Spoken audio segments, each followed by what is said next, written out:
நான் இன்னைக்கு சொல்ல போற கிரைம் சம்பவம் இந்த தீபாவளி அன்னைக்கு நடந்தது. கும்மிடிப்பூண்டி பக்கத்துல ஒரு சின்ன கிராமத்தில் நடந்த ஒரு சம்பவம். ஆனா இந்த சம்பவம் வந்து அந்த பகுதி மக்கள் எல்லாம் பீதி அடைய வச்சதுன்னே சொல்லலாம். அவ்வளோ ரொம்ப குரூரமா யோசிச்சிருக்காங்க இந்த சம்பவத்தை ஈடுபட்ட அந்த நபர். பொதுவாகவே கடந்த 10-15 வருஷமா நிறைய குற்றங்கள் நடக்கிறதுக்கு ரெண்டு காரணம் இருக்குது. ஒன்னு மொபைல், இன்னொன்னு சோசியல் மீடியா.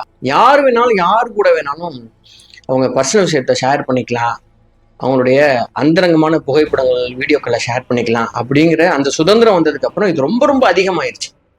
இதனால பாதிக்கப்படுறவங்க பெண்கள். ஒண்ணு அவங்க கள்ள தொடர்பு வச்சிருக்கிறதுனால பாதிக்கப்படுறாங்க, இல்லைன்னா அவங்க ஒருவேளை கள்ள தொடர்பு வச்சிருப்பாங்களோ அப்படின்னு அவங்க மேல அபாண்டமா பழி சுமத்தி அவங்க வீட்டுக்காரங்க சந்தேகப்படுறதுனால அவங்க மரணத்தை தருவுறாங்க. இப்படி பெண்களுடைய பாதிப்பு ரொம்ப அதிகமா இருக்குது. சரி, இந்த கேஸ்ல ஒரு பெண் பாதிக்கப்பட்டாங்க, அவங்க வாழ்க்கை நடந்தது என்ன அப்படிங்கிறத பத்தி இந்த வீடியோ நம்ம பார்க்கலாம். திருவள்ளூர் மாவட்டம் கும்மிடிப்பூண்டி பக்கத்துல புதுப்பாளையம் அப்படிங்கிற ஊரை சேர்ந்தவர் சீனிவாசன்.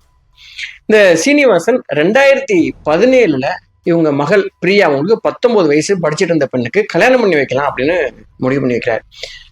இவ்வளோ நாகரிகம் வளர்ந்துருச்சு, இவ்வளோ படிப்பறிவு வளர்ந்துருச்சு, இன்டர்நெட் காலத்துக்குலாம் வந்துட்டோம். இப்படியும் பேசுற நம்ம தான் வீட்டுல படிச்சுட்டு இருக்கிற பெண்களுக்கு உடனடியா கல்யாணம் பண்ணி வச்சிடணும், ஒரு நல்ல மாப்பிள்ளை வந்துட்டு உடனே கல்யாணம் பண்ணி வச்சிடணும், வயசுக்கு வந்த பொண்ணை வந்து வீட்டுல வச்சுக்க கூடாதுன்னு சொல்லிட்டு இன்னும் அந்த பழமைவாத கருத்துக்கள்லாம் பேசிக்கிட்டு நல்லா படிச்சுட்டு இருக்கிற பெண்களுக்கு உடனடியா கல்யாணம் பண்ணி வச்சு அந்த பெண்ணுடைய வாழ்க்கையை கெடுத்துருவாங்க. அந்த மாதிரிதான் படிச்சுட்டு இருந்த ஒரு பெண் பிரியாவுக்கு பக்கத்து ஊர்ல ஒரு மாப்பிள்ளை வருது அப்படின்னு சொல்லிட்டு உடனடியா கல்யாணத்துக்கு அரேஞ்ச் பண்றாங்க. அந்த மாப்பிள்ளைக்கு என்ன வயசு தெரியுமா? இந்த பெண்ணுக்கு 19 வயசு, மாப்பிள்ளைக்கு 32 வயசு. ஏறக்குறைய 13 வயசு வித்தியாசத்துல ஒரு கல்யாணத்தை அரேஞ்ச் பண்றாங்க. மாப்பிள்ளை பெயிண்டர், அவர் பேர் வந்து சிலம்பரசன். இவங்க 2 பேருக்கும் ஃபிக்ஸ் பண்ணி கல்யாணம் பண்றாங்க. அதுக்கப்புறம் இந்த 2 பேருடைய வாழ்க்கை ஆரம்பிக்குது. ஆரம்பத்துல ரொம்ப நல்லா தான் போயிட்டு வந்திருக்குது. உடனடியா அடுத்தடுத்து 2 ஆண் குழந்தைகள் பிறக்கிறாங்க. இப்போ அந்த 2 பசங்களுக்கு, ஒரு பையனுக்கு 7 வயசு, ஒரு பையனுக்கு 6 வயசு. இப்படி போயிட்டு இருக்கும் பொழுது இந்த சிலம்பரசனுடைய நடவடிக்கையில ஆரம்பத்துல ஒரு குடியில்லாத நபரா இருந்திருக்காரு. அதுக்கப்புறம் பொதுவாகவே இந்த மாதிரி ரொம்ப கஷ்டமான வேலை செய்யறவங்க வந்து ஈவினிங் டயத்துல குடிச்சிட்டு வந்துருவாங்க. அதுக்கு அவங்க சொல்ற காரணம், பகலெல்லாம் ரொம்ப கஷ்டப்பட்டு வேலை பார்க்குறோம், அதனால உடம்பு வலிக்காக குடிக்கிறோம் அப்படின்னு சொல்லிட்டு தான் அதை ஆரம்பிப்பாங்க. அப்படிதான் இந்த சிலம்பரசனும் பெயிண்ட் வேலை பார்த்துட்டு ஈவினிங்ல வரும்பொழுது சரக்கோட தான் வருவாரு. இது கொஞ்சம் கொஞ்சமா அதிகமாகி ஒரு போதைக்கு அடிக்ட் ஆகிற அளவுக்கு அவர் ஆயிட்டார். இந்த அடிக்ஷன் என்ன ஆச்சு அப்படின்னா, பொதுவாகவே தொடர்ச்சியா மது குடிக்கிற ஆளா இருந்தா அவங்களுக்கு வந்து தன்னுடைய மனைவி மேல சந்தேகம் வரும். இது வந்து சயின்டிபிக்கா ப்ரூவ் பண்ண ஒரு விஷயம்தான். அது இல்லாம இவங்க இந்த தம்பதியருக்குள்ள 13 வயசு வித்தியாசம். எவ்வளோ கேப் பாருங்க. அந்த பெண்ணுடைய சிந்தனைகள் வேவ்லென்த் வேறையா இருக்கும், வீட்டுக்காருடைய வேவ்லென்த்தே வேறையா இருக்கும், 2 பேருடைய சிந்தனைகளே வேறையா இருக்கும். வேலைக்கு போயிட்டு வீட்டுக்கு வந்த சிலம்பரசனுக்கு தன்னுடைய மனைவி யாரு கூடயோ தொடர்புல இருப்பாளோ, யாரு கூடயோ போன்ல ரொம்ப நேரம் பேசிட்டு இருப்பாளோ அப்படின்னு சந்தேகப்பட ஆரம்பிக்கிறார். அதுக்கேற்ற மாதிரி அந்த பெண்ணும் வந்து சோசியல் மீடியால ரொம்ப ஆக்டிவா இருக்கிற பெண் போல இருக்குது. இந்த சந்தேகம் என்ன ஆயிடுச்சு அப்படின்னா, உண்மையிலே அந்த பெண் யாரு கூடயோ தொடர்புல தான் இருக்கா அப்படின்னு நினைச்சிட்டு வீட்டுக்கு வந்து தினமும் போட்டு அடிக்க ஆரம்பிச்சிடுறாரு. ஒரு இடத்துல அடி தாங்க முடியாம பிரியா என்ன பண்றாங்கன்னா, அடிக்கடி அவங்க அம்மா வீட்டுக்கு போயிட்டு, அதாவது புதுப்பாளையத்துக்கு போயிட்டு அந்த வீட்டுல அவங்க அம்மா வீட்டுல போய் தங்கிடுவாங்க. 5 நாள் 10 நாள் இப்படி தங்குவாங்க. மறுபடியும் சிலம்பரசன் போயிட்டு சமாதானப்படுத்தி வீட்டுக்கு கூட்டிட்டு வருவாரு. மறுபடியும் குடிச்சிட்டு வந்து சந்தேகப்பட்டு போட்டு அடிப்பாரு. இப்படியே வாழ்க்கை போயிட்டே இருந்திருக்குது. ரொம்ப எக்ஸ்ட்ரீம் சண்டையில குக்கர் மூடியை தூக்கி அடிச்சிருக்காரு. பிரியாவுக்கு பயங்கரமான காயம். மறுபடியும் அம்மா வீட்டுக்கு கோச்சிட்டு போயிருக்காங்க. அடுத்து 1 மாசத்துல போயிட்டு மனைவியை வந்து சமாதானப்படுத்தி கூட்டிட்டு வர்றாரு சிலம்பரசன். உங்க வாழ்க்கை ஃபுல்லா இப்படி அடிக்கிறது, கோச்சிட்டு போறது, மறுபடியும் சமாதானப்படுத்தி கூட்டிட்டு வர்றது, இப்படியே போயிட்டே இருந்துருக்கு. 2017 இந்த 2025 வரைக்கும் உங்க லைஃப் இப்படித்தான் போயிட்டே இருந்திருக்கு. இப்படி போயிட்டு இருக்கும் போதுதான் ஆகஸ்ட் 14 அன்னைக்கு மறுபடியும் பெயிண்டர் வேலைக்கு போயிட்டு வந்த சிலம்பரசன் அன்னைக்கு ஈவினிங் வர்றாரு. நல்ல குடியோட வர்றாரு. தான் மனைவி மேல மறுபடியும் சந்தேகப்பட்டு, நீ அவனை வச்சிருக்கியா, நீ இவனை வச்சிருக்கியா, சோசியல் மீடியால உனக்கு என்ன வேலை அப்படின்னு சொல்லிட்டு பயங்கரமா சண்டை போட ஆரம்பிக்கிறார். ஒரு கட்டத்துல இந்த சண்டை முத்தி போன உடனே வழக்கம் போல பிரியா அந்த வீட்டை விட்டு போயிடுறாங்க. இவங்களுக்கு 2 பசங்க, 2 பேருமே ஓரளவுக்கு விவரம் தெரிஞ்ச பசங்க தான். 6 வயசு, ஒருத்தனுக்கு 7 வயசு. பசங்க 2 பேரும் கேட்கறாங்க, அம்மா எங்கப்பா அப்படின்னு சொல்லிட்டு. உங்க அம்மா வந்து கோச்சிட்டு போயிட்டு அவங்க பாட்டி வீட்டுக்கு அப்படின்னு சொல்றாரு இந்த சிலம்பரசன். அடுத்த நாள் 2-3 நாள் ஆகுது, 1 வாரம் ஆகுது, 2 மாசம் ஆகுது. இப்ப பக்கத்து வீட்டுல இருந்தவங்க எல்லாம் கேட்கறாங்க, எங்கப்பா பிரியா அப்படின்னு. அவ வழக்கம் போல கோச்சிட்டு போயிட்டா அவங்க அம்மா வீட்டுக்கு, இப்படிதான் அவ குடும்பம் நடத்துறவளா புருஷனையும் 2 பிள்ளைங்களையும் விட்டுட்டு அவங்க அம்மா வீட்டுக்கு போயிட்டா அப்படின்னு சொன்ன உடனே இவங்க வாழ்க்கையில அடிக்கடி நடக்கிற ஒரு விஷயம் அப்படிங்கிறதுனால சுத்தி இருந்தவங்க எல்லாம் அந்த பெரிய விஷயம் எடுத்துக்கல. போவாங்க, கொஞ்ச நாள்ல போயிட்டு சமாதானப்படுத்தி கூட்டு வந்துருவாரு அப்படின்னு சொல்லிட்டு ஏறக்குறைய 2 மாசம் இந்த பிரியா தாய் வீட்டுக்கு போயிட்டதாவே நினைச்சிட்டு எல்லாருமே இருக்காங்க. இப்படி போகும்போதுதான் இந்த சிலம்பரசன் என்ன பண்றாருன்னா, ஒரு வேலைக்கு போவாரு, 2 பசங்களையும் ஸ்கூலுக்கு அனுப்புறாரு, சாப்பாடு போடுறாரு. அவர் வாழ்க்கை 2 மாசமும் நல்லா போயிட்டு இருக்கு. குடிச்சிட்டு வருவாரு, ஹாப்பியா இருப்பாரு. தான் மனைவியை போயிட்டு அவர் அழைக்கிறதுக்கு போகவே இல்லை, தான் மாமனார் வீட்டுக்கும் சொல்லவே இல்லை. இப்படியே போயிட்டு இருக்கும்போது தான் தீபாவளி அன்னைக்கு இவருடைய மச்சான் என்ன பண்ணியிருக்காருன்னா, ஸ்வீட்டு நிறைய பட்டாசு அந்த 2 பசங்களுக்கு வாங்கிட்டு அக்கா வீட்டுக்கு வந்திருக்காப்புல. அவர் வந்து வீட்டுக்குள்ள திறந்து பார்த்தா ஹாலில் உட்காந்து ஒரு 10-15 இட்லியை இலையில போட்டு மட்டன் குழம்பு சுட சுட வச்சு நிறைய மட்டன்லாம் அள்ளி போட்டு முனில லாரன்ஸ் சாப்பிடுவார்ல, அந்த மாதிரி சாப்பிட்டு உட்காந்துருக்கான் சிலம்பரசன். இதை பார்த்த உடனே மச்சான் அக்கா எங்க அப்படின்னு சொல்லி கேட்டிருக்காரு அவரு. உங்க அக்கா உங்க வீட்டுக்கு வரலையா அப்படின்னு சிலம்பரசன் கேட்க, இல்ல மச்சான் என் வீட்டுக்கு வரலையே. உங்க வீட்டுக்கு வர்றேன்னா வேற யாரு கூட ஓடி போயிருப்பா உங்க அக்கா அப்படின்னு திமிரா பேசியிருக்கான் அந்த சிலம்பரசன். இதை கேட்டவுடனே குதிச்சு போயிருக்கிறாரு மச்சாங்காரன். இந்த 2 சின்ன பசங்களையும் கூப்பிட்டு கேட்டிருக்காரு, எங்க உங்க அம்மா அப்படின்னு. எங்க அம்மா 2 மாசமா வரவே இல்லை, எங்க அப்பா கூட ஒரு நாள் பயங்கரமான சண்டை, அதுக்கப்புறம் எங்க அம்மாவை காணா, வீட்டுக்கு வரவே இல்லை அப்படின்னு சின்ன பசங்களும் சொல்றாங்க. ஃபுல் குடியில இருக்காரு சிலம்பரசன்.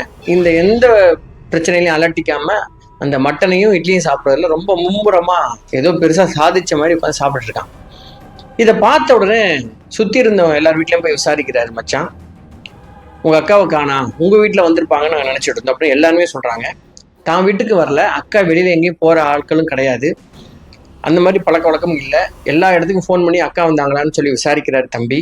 அக்கா எங்கேயுமே வரல அப்படிங்கிறது தெரிஞ்ச உடனே ஏதோ ஒண்ணு விபரீதமா நடந்திருக்கு அப்படிங்கறத கன்ஃபார்ம் பண்ணிட்டு தன்னுடைய அப்பா சீனிவாசனுக்கு ஃபோன் பண்ணி சொல்றாரு, இந்த மாதிரி அக்கா காணா அப்படின்னு. பதட்டத்தோட அப்பா அம்மா எல்லாருமே இங்க வர்றாங்க. வந்தவங்க நேரா போயிட்டு ஆரம்பக்கம் போலீஸ் ஸ்டேஷன்ல மாதிரி அக்காவை காணான்னு சொல்லிட்டு கம்ப்ளைண்ட்டை கொடுக்குறாங்க.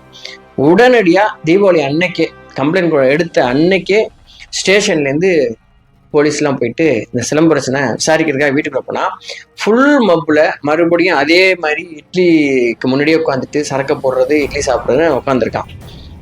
அந்த போதையிலேயே அவனை பிடிச்சி தூக்கிட்டு ஸ்டேஷனுக்கு போயிட்டு எங்க அப்படின்னு விசாரிச்சா இப்போ உண்மையில போதையில ரொம்ப கெத்தா நான் என்ன பண்ணேன் அப்படிங்கிற விஷயத்த சொல்ல சொல்ல ஆடி போயிருக்காங்க போலீஸ் ஸ்டேஷன்ல. ஏன்னா ஒரு சாதாரண ஒரு வாழ்க்கை வாழ்ந்த ஒரு சாமானியன் இப்படிலாம் யோசிக்க முடியுமா, இப்படிலாம் யோசிப்பானா அப்படின்னு அதிர்ச்சியில உறைஞ்சு போயிருக்காங்க. அப்படி என்ன நடந்ததுன்னு அவங்க சொல்லியிருக்கான் அப்படின்னா, ஆகஸ்ட் 14 அன்னைக்கு ஈவினிங் சரக்கு போட்டு வீட்டுக்கு வந்தவன் தன்னுடைய மனைவி கிட்ட வழக்கம் போல சண்டை போட ஆரம்பிக்கிறான். நீ யாரை வச்சிருக்க, உண்மையை சொல்லு அப்படின்னு. பிரியா வந்து எனக்கு அந்த மாதிரி யாரு கூட தொடர்பு இல்லைங்க, நீங்க ஏன் என்ன வீணா சந்தேகப்படுறீங்க அப்படின்னு சொல்லிட்டு சொல்ல, இல்ல நீ இன்னைக்கு உண்மையை சொல்லித்தாகணும், நீ யாரு கூடயோ தொடர்புல இருக்க அப்படின்னு சொல்லி போட்டு அடிச்சிருக்கான். ஒரு கடத்துல இதுக்கப்புறம் உங்க கூட என்னால வாழ முடியாது, நான் எங்க அம்மா வீட்டுக்கே போறேன் அப்படின்னு பிரியா சொன்ன உடனே நீ எப்படி போவேன்னு பாக்குறேன் அப்படின்னு சொல்லிட்டு சிலம்பரசன் என்ன பண்ணிட்டாருன்னா பிரியா அப்படியே கழுத்தை பிடிச்சி நெரிச்சிருக்கிறாரு. அப்படியே மயங்கி அந்த இடத்துல உயிரை இழந்திருக்காங்க பிரியா. எதுவுமே அலட்டிக்கல. அதுக்கப்புறம் பிரியாவுடைய உடல் எடுத்துட்டு போயிட்டு ஒரு ரூம்ல மறைச்சு வச்சுட்டு 2 பசங்களையும் தூங்க வச்சுட்டு அதுக்கப்புறம் அதோடைய பைக்ல போயிட்டு அந்த தண்ணி பிடிக்கிற ட்ரம் இருக்குல்ல, ப்ளூ கலர் ட்ரம், அந்த ட்ரம்மை போய் வாங்கிட்டு வந்திருக்கான். வாங்கிட்டு வந்து மிட் நைட் வரையும் வெயிட் பண்ணிட்டு அதுக்கப்புறம் பிரியாவுடைய பாடி எடுத்து ட்ரம்ல போட்டு ட்ரம்மை மூடி போட்டு நல்லா மூடிட்டு தன்னோட பைக்லயே பின்னாடி வச்சு கயிறு வச்சு கட்டிட்டு அங்கிருந்து 3 கிலோமீட்டர் எலாவூர்ல 7 கண் பாலம் அப்படின்னு சொல்லிட்டு ஒரு இடம் இருக்குது, அந்த பாலத்துக்கு கீழே கொண்டு போயிட்டு நல்லா இவனே தனியா குழி வெட்டி ட்ரம்ல இருந்து பிரியாவுடைய பாடி எடுத்து புதைச்சிட்டு ட்ரம்மை தூக்கி போட்டு வந்துட்டான். இது நடந்தது ஆகஸ்ட் 14. அதுக்கப்புறம் ஏறக்குறைய 2 மாசத்துக்கு மேல இவன் வந்து அதே வீட்டுல இருந்து 2 பசங்களுக்கும் உங்க அம்மா ஓடி போயிட்டா அப்படின்னு தகவலை சொல்லியிருக்கான். சுத்தி இருந்தவங்களுக்குலாம் அவங்க அம்மா வீட்டுக்கு கோச்சிட்டு போயிட்டா அப்படிங்கிற தகவலை சொல்லிட்டு நல்லா குடிக்கிறது, சமைச்சு சாப்பிட்றது, ஒளிஞ்சா பொண்டாட்டி அப்படின்னு சொல்லிட்டு பயங்கர ஹாப்பியா இருந்திருக்கான். இந்த தகவலை கூட போதையில இருந்ததுனாலதான் போலீஸ்ட சொல்லியிருக்கான். ஒருவேளை அவன் இன்னைக்கு போதையில இல்லை அப்படின்னா, இந்த விஷயத்த சொல்லலை அப்படின்னா இவன் பண்ணதுக்கான எந்த எவிடன்ஸுமே இல்லை, போலீஸ்னால இதை கண்டுபிடிக்க முடியாமையே போயிருக்கும், அந்த பொண்ணு வேற எங்கேயோ ஓடி போயிட்டா போல இருக்கு அப்படிங்கிற மாதிரி தான் இந்த கேஸ் வந்து இருந்துகிட்டே இருந்திருக்கும். இப்படி கேஸ் வந்து கண்டுபிடிக்கப்பட்டு இந்த சிலம்பரசனை கோர்ட்ல நிப்பாட்டி இப்ப ஜெயில இருக்கான். இந்த கேஸ் நடந்துட்டு இருக்குது. இன்னும் அந்த 2 பசங்களும் அனாதையாக்கப்பட்டாங்க. அம்மாவும் இறந்து போயிட்டாங்க, அப்பா ஜெயிலுக்கு போயிட்டான். இந்த 2 பசங்களுடைய வாழ்க்கை என்ன ஆகும்னு தெரியல.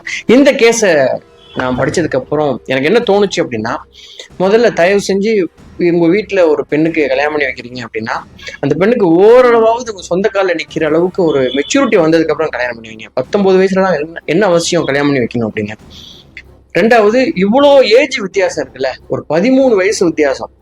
உடனடியே இந்த டாபிக் பேசினா எங்க அம்மா எங்க தாத்தா எல்லாம் 15 வயசு 20 வயசு வித்தியாசத்தோட எல்லாம் வாழலையா அப்படின்னு சொல்லிட்டு நிறைய பேர் பேசுவாங்க. இவ்வளோ வயசு வித்தியாசம் இருந்தா அவங்களுடைய தாட் ப்ராசஸே டோட்டலாகவே டிஃப்ரெண்டாக இருக்கும். அவங்க கண்டிப்பாக ஒத்து வாழவே முடியாது. ஒருவேளை 1-2 ஜோடிகள் அப்படி வாழலாம். அதை நம்ம உதாரணமாக எடுத்துக்கிட்டு நம்ம எல்லாருக்கும் இப்படி இவ்வளோ வித்தியாசமாக நம்ம கல்யாணம் பண்ணி வைக்கக்கூடாது. ஓரளவுக்கு 1-2 வயசு வித்தியாசம் இருந்துச்சுன்னா அவங்களுடைய வேவ் லென்த் அட்ஜஸ்ட் பண்ணி போகலாம். ஒருத்தர் சொல்றது இன்னொருத்தர் புரிஞ்சுக்குவாங்க அப்படிங்கிறது தோணுது. இன்னும் ரொம்ப ரொம்ப முக்கியமாக இந்த கொலைக்கு காரணம்னு நான் நினைக்கிறது போதை தான். போதை தொடர்ச்சியான போதை பழக்கம்.